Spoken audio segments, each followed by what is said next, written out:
இன்னைக்கு ஒரு புட்டி எல்லாரும் வாங்க ஆரம்பிக்கலாங்களா? நம்ம பேச போற விஷயம் ரொம்ப காலமா பேசிக்கிட்டே இருக்கிற ஒரு விஷயம். குறிப்பாக சோசியல் மீடியாவில் இது பத்தி பரவலாக பேச்சுவார்த்தைகள் அடிக்கடி நடந்துட்டே இருக்கும். ஒரு பக்கம் இயக்கமும் கவலையும் விரக்தியுமாக ஒரு குரூப்பு, ஏன் நம்ம வாழ்க்கை எப்படி இருக்கு, நமக்கு ஒரு நல்லது கெட்டது நடக்காதா, நக்கல்யா அவனுக்கு, நம்மளும் இந்த பூமியில தானே பிறந்தோம், நம்மள ஒரு பிள்ளையும் பார்க்கலையோ ஒரு பையனும் பார்க்கலையே, நாமளும் ஏதாவது ட்ரை பண்ணோம்னா அது ஒர்க் அவுட் ஆகி தொலைய மாட்டேங்குது, என்னதான் நடக்குது அப்படின்னு ஒரு பக்கம். யாரா நீ இவ்வளவு டேலண்டடாக இருக்கு? First of all 20 years of Nian Anna, அதுக்கு congratulations and Gopi sir, you are the face of it. So 2K கிட்ஸாக நாங்கள்லாம் ஃபர்ஸ்ட்லேருந்து உங்களோட இந்த ஷோ பார்த்துட்டு தான் வளர்ந்தோம். கேட்க சந்தோஷமா இருந்தாலும் யார் சாமி இவன், எங்கேருந்து வந்திருக்கான்? அவங்க வந்து எல்லாத்தையும் பார்த்து இருக்காங்க எங்களோட ஏஜ்ல. ஆனா வந்துட்டு எங்க அக்காவுக்கு கல்யாணம் ஆகணும், என் தங்கச்சிக்கு இன்னும் கல்யாணம் ஆகாம இருக்கு, எனக்கு வீடு கட்டணும், அதுக்கப்புறம் நான் செட்டில் ஆகணும், இந்த மாதிரியான கமிட்மெண்ட்ஸ்ன்னு சொல்லிட்டு அதுக்குள்ள போயிடுறாங்க.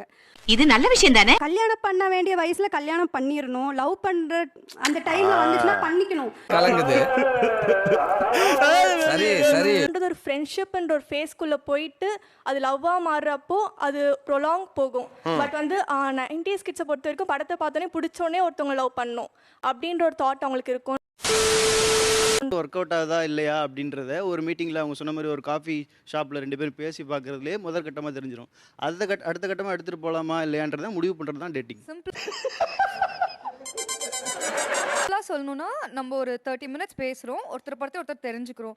அது வந்து அடுத்த இடத்துக்கு போகணும்னு அவசியம் கிடையாது, போக வேண்டாம்னு இல்லை. பட் இன்னொருத்தரை பற்றி தெரியுதா, ஒரு அவரை பற்றி கொஞ்சம் கேள்வி கேட்டால் நம்மளால அவரை பற்றி பேச முடியுதா, ஸோ தெரிஞ்சுக்கிறது அவ்வளோதான்.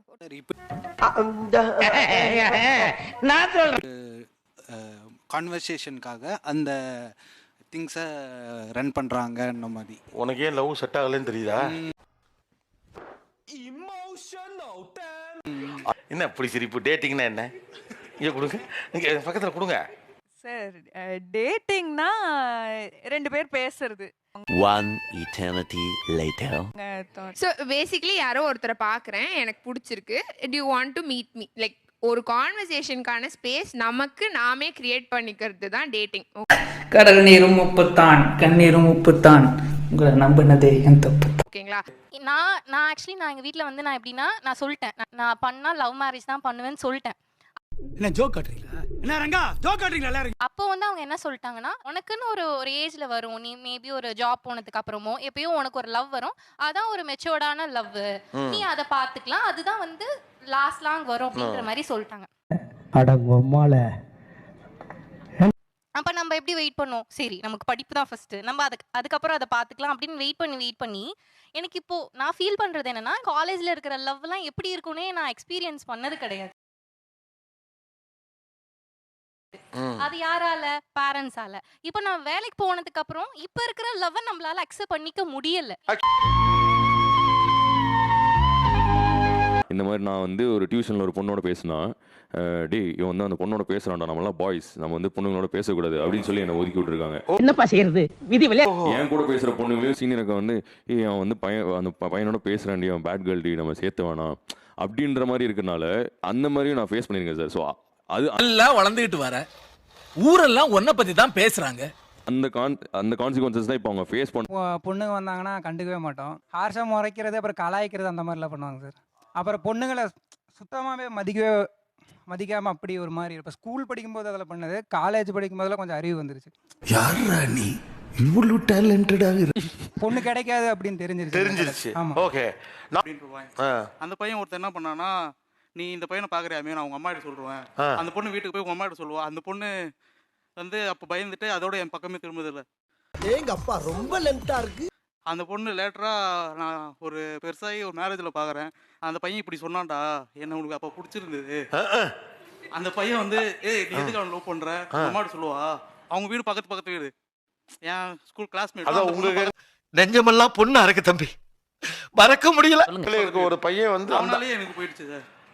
அவனா அப்போ வந்து நான் கேங்காக இருப்போம், லவ்னா பண்ணக்கூடாதா நம்ம. ஸோ அவங்ககிட்ட ஃப்ரெண்ட்லியாக பேசும்போது 8 தூரத்தில் உட்காந்துக்கிட்டு என்ன வந்து போட்டு கலாய்க்கிறது, சும்மா யாராவது போகும்போது போட்டு விடைக்கிறது, அந்த மாதிரி சொல்லி கலாய்ச்சி அந்த செகண்ட் இயர் அதுமா நான் டோட்டலாக பேசுறதே நிறுத்திட்டேன்.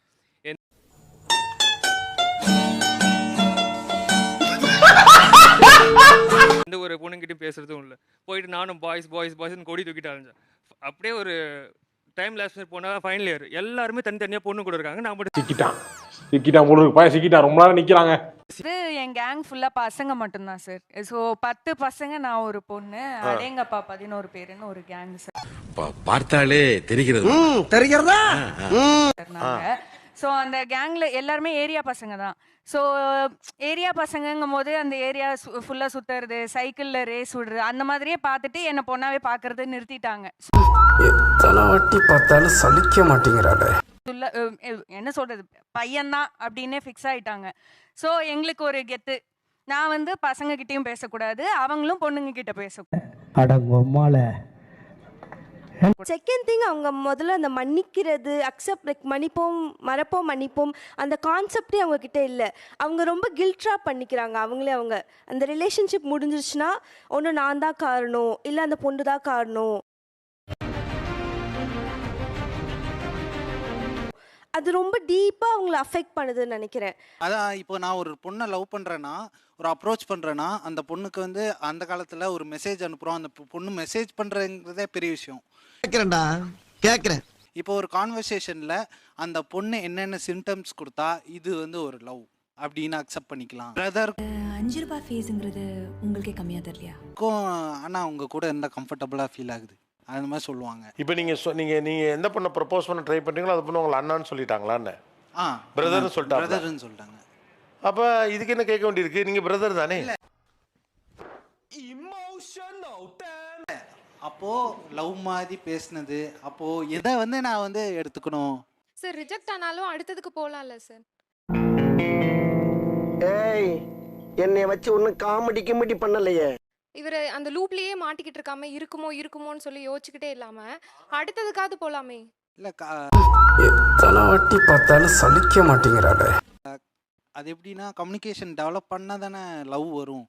அப்போது நான் இன்னும் என்ன பண்ணுவேன், அந்த பொண்ணு என்னென்ன சிம்டம்ஸ் எல்லாம் கொடுக்குறா அதுக்காக நான் வெயிட் பண்ணி இன்னி கேதர் பண்ணிட்டே இருப்பேன். அப்போது அதில் வந்து எந்த சிம்டம்ஸும் நான் எடுத்துக்கிட்டு லவ் அப்படின்னு சொல்லிட்டு அதுக்கப்புறம் வந்து சொன்னாதான் அது லவ்வா அப்படின்னு அந்த பொண்ணுக்கே புரிய வரும் சார். அதுக்கப்புறம் நான் இருக்கேன், பார்த்துக்கலாம்.